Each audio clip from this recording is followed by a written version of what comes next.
this would be a big deal. And in fact, the professors here, this is grant writing time, right? And we're often asked to take our 5 most important research accomplishments and say what they are and why. And it's very tempting to present yourself as Bobby Fischer or Gary Kasparov, some chess player with foresee the way the field will go. Between you and me, my model was Forrest Gump. Just sort of running along, you fall over something, oh my God, what's that? And that was interesting. In all honesty, that was the way I've pretty well run my career. The religion I was interested in is called, in Chinese historiography, White Lotus sectarianism. And I'm going to try to explain what that is, really. The closest equivalent in North America is the Mormons, in the sense, or really any new religious movement. But in the same way that the Mormons took Judeo-Christian symbology in the Bible and reinvented it in certain ways that had to do with particular frontier characteristics, that's what these guys did. They were a syncretic, populist movement that blended together ideas from Buddhism, Taoism, Confucianism, and folklore, practiced healing, and offered this in a voluntary way. Most Chinese religions in history were prescriptive. In other words, if you lived in the village, you had to pay attention to the village cults. If you were in a family, and everyone was in the family, you had to worship your ancestors. This was voluntary. So I just found this sort of interesting for a variety of reasons. Again, there was a crossover between religion and politics, and that these guys were also millenarian. And I had no idea that I was responsible for Andre's career choice. So they occasionally wound up involved in millenarian movements and got suppressed by the government for that and other reasons. But most of them were peaceful. They're just sort of interesting in ways that appealed to me. So I decided to work on these guys. And the way I did my research, because I'd been to the archives and didn't enjoy it very much. And China was opening up, this would be the mid-1990s, I guess. So I ran across a Chinese woman at an international conference who had in China, had the same interest that I did, and she invited me to come and work with her. So for most of the mid-1990s, I would show up at her school, which was the party school in Zhengzhou, China, and she was really one of the few real intellectuals there. She was a real historian, and we would borrow the vice president's Audi and just go roaring through the countryside looking for materials. This was the most fun I ever had since high school, I can tell you. In part because since she was a teacher at the party school, this meant that she had great relationships with all the local cadres in the countryside. We didn't have to pay for our meals or our hotels. We would show up somewhere and they just make all the things available to us.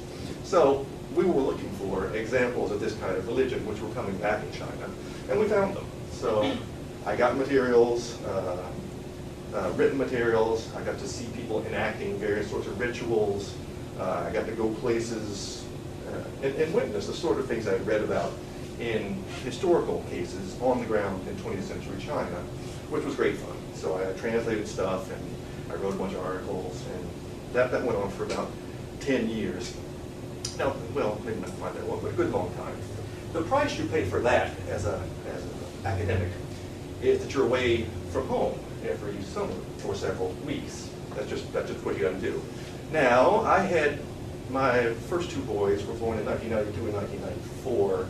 So when I was doing this, my poor wife, who works, was winding up with the kids all summer long. To give an example, in 1994, I went to China to do this kind of work and went through Beijing, and I had stayed with a former student of mine from Harvard who has been a journalist. And I said to her, well, my wife won't be able to find me in the countryside. This was way before cell phones. Now, anybody anywhere in China, I think they're born with cell phones, or they issued them as soon as they get out of the nursery in any event. So I said to my student, if my wife calls, you can track me down.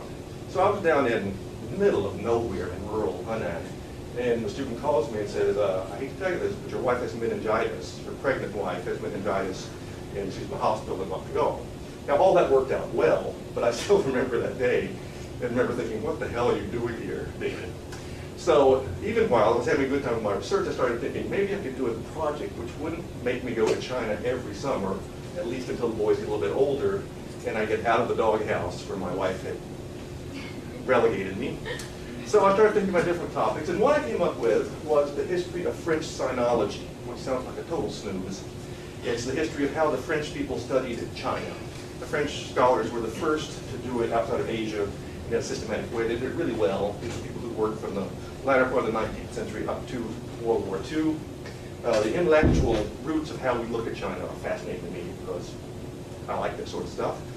Also, I teach at the University of Montreal. They're all francophones. Very few of my graduate students knew any Chinese, so what was I going to do with these people? Now, I could tell them to go read these French masters and figure it out. So it all made sense to me. I got a grant for that. In fact, I remember back in the old days, before the conservatives came into power, they would criticize the most obscure grants that came out every year. I made the top 10, I remember, in any event. So when the Falun thing happened in 1999, when Falun held its big demonstration outside the headquarters of the Communist Party in Beijing, I was in Paris, having just spent 2 or 3 weeks starting this project on French sinology. And I remember buying the newspaper and sitting down in the bar to read it and said, well, that's really interesting. It looks a lot like those things I've been working on. Wouldn't it be nice if someone studied that as a topic? And after the second or third beer, I said, why don't I do this? So that's Forrest Gump at work in Paris. Yes. So that's what I did. I sort of dropped French sinology to the consternation of my grant agency, I'm afraid. But when I came back from Paris, I immediately started working on Falun Gong. How to do this? Well, it's the internet age. So the master's name is Li. All his works were available on the internet, so the part of it was just to read all that kind of stuff. The other part was field work, which I'd gotten a taste for riding around in the Audi in the Henan countryside. Now, I couldn't do this in China because I would have gotten arrested, and that's even worse than going away for the summer times, going to China and getting arrested. So we agreed that I wouldn't do that. Happily, there's a Chinese diaspora now. There's a very large Chinese population in Toronto, and Falun Gong happened to be a center. So in the fall of 1999, I just started going to hang out with the Falun Gong in Toronto. There were about 25 in Montreal, not enough to be all that interesting. I mean, they were fine, it just wasn't enough of a concentration for me. And the way I did my field work, which was the most interesting part of the project, although we can talk about reading Li as well if you wish, I couldn't go all the time. I mean, I live in Montreal, Toronto is 6 hours away by car, but the Falun Gong at the time, and still today I assume, organizes what they call experience sharing events. Every few months, Toronto will have one, Montreal will have one, New York, Boston, Chicago, all the centers, and they'll bring people together, Falun Gong people together, and they'll exchange experiences.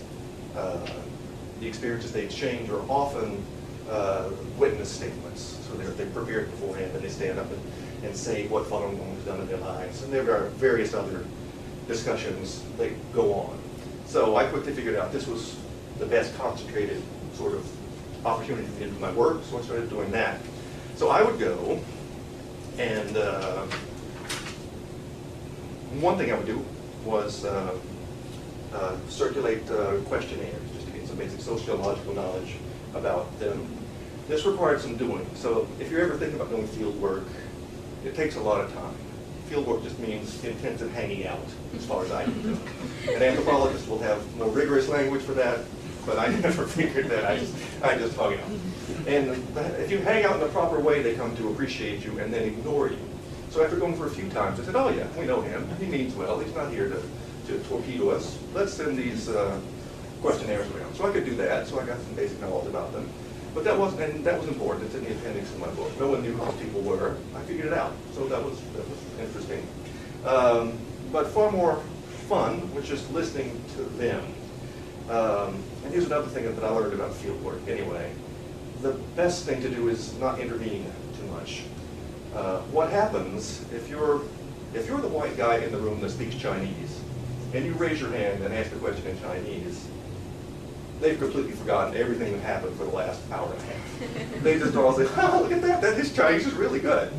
So I just learned to sit in the corner and listen. And this was extremely important. I was working with a sociologist of religion who had a very different philosophy, and she would ask questions all the time, and she finally said, what? They just don't talk about themselves at all. They just talk about my questions. And I said, well, yeah, maybe you should just sit there and listen for a while. But anyway, it was very interesting to do this. The witness statements were also translated. And eventually I figured out that they had them all on a computer somewhere, so they could just send them to me. So an easy way to do that kind of research. But it was interesting to listen to them describe what Falun had done for them. It was a nice supplement to reading the scriptures. I mean, any kind of religious movement, you need to understand both the scriptures and also the usage that the members make of the scriptures. Those are equally important to judging the quality of character, sometimes very local, of the group. Equally interesting was their discussions. The discussions were not religious issues, usually. Falun Gong doesn't allow preaching. The master has a monopoly on the dispensation of knowledge, and they really even, or at least when I was doing my research, my field work, they didn't like to pretend to tell anyone else about the doctrine. Everyone was supposed to read it themselves and absorb it themselves. So there were no fascinating discussions about what Gong meant, no one, or that sort of thing. The discussions were about how the group should respond to the campaign of suppression, which was ongoing in China, beginning from the summer and fall of 1999. So I was there sitting quietly in my corner, listening to them talk about how they should go about getting permits to do parades and demonstrations, whether they should invite Taiwanese independence activists, whether they should invite Tibetan independence activists. So, I mean, they were discussing their attitudes toward their country, what they were doing. And it was quite moving, actually. It was very clear that they had not anticipated anything like this, that they were deeply disturbed, both at the campaign that the government was running against them, but also at the prospect of having to stand up against them. These were not people who had joined the movement out of any kind of impulse to dissidence. These were people who had come to Canada or the United States, usually for economic reasons. Usually they succeeded very well. One of the things my survey proved was that they were richer, better educated than the average Canadian or American. Not because the Chinese are smarter than us, so they may well be, I don't know. But that's the filter of immigration. You couldn't come from China to here without jumping through hoops of immigration. So these people were very well educated and plugged into Canadian society. And they had not anticipated spending their lives protesting against something their government, which up until then they had been strongly patriotically attached to, was doing to them. So this was my research for a long period of time. I would go, and then I also made friends or contacts, I would call them friends in the movement, people with whom I would talk on a more regular basis, people who I could call up, for instance, if I were reading Li Gongzhi, who's a fairly obscure writer. I could call up and say, what does he mean, do you think, on chapter this, that, or the other, and we could talk about it at some length. So that went on for months, years, I guess. I've forgotten how many of these things I went to.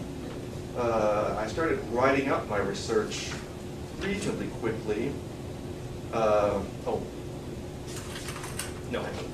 Here, I'll give you just a snapshot of what I learned as I was doing all this sort of stuff. First, Falun Gong did not come out of nowhere. It was presented as such in the media, like they woke up one morning and there it was. Instead, Falun Gong was part of what they call in China the Qigong boom. Qigong, you all know what Qigong is? Who doesn't know Qigong? Qi means vital energy and Gong means discipline. So it's a physical and mental exercise which involves getting in touch with the qi that's inside of your body and moving it around in such a way as to do good things. I've never been able to do this. Many people swear by it. There you go. And where Qigong came from, I'm trying to make a complex story very short, it has very ancient roots. This kind of cultivation practice goes way back in Chinese history. In the early 20th century, intellectuals sought to make it more available to everyone in general. It used to be attached to Taoist ideas or Buddhist ideas or some other cultivation idea.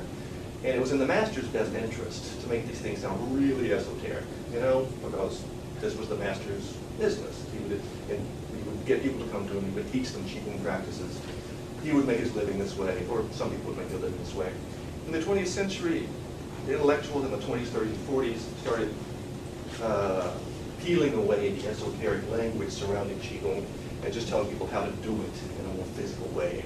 And the physical thing, it's in some ways like Tai Chi Chuan, where you try to get your gestures to be attuned to nature in some way. It has visualization, some schools have visualization, meditation, various gestures,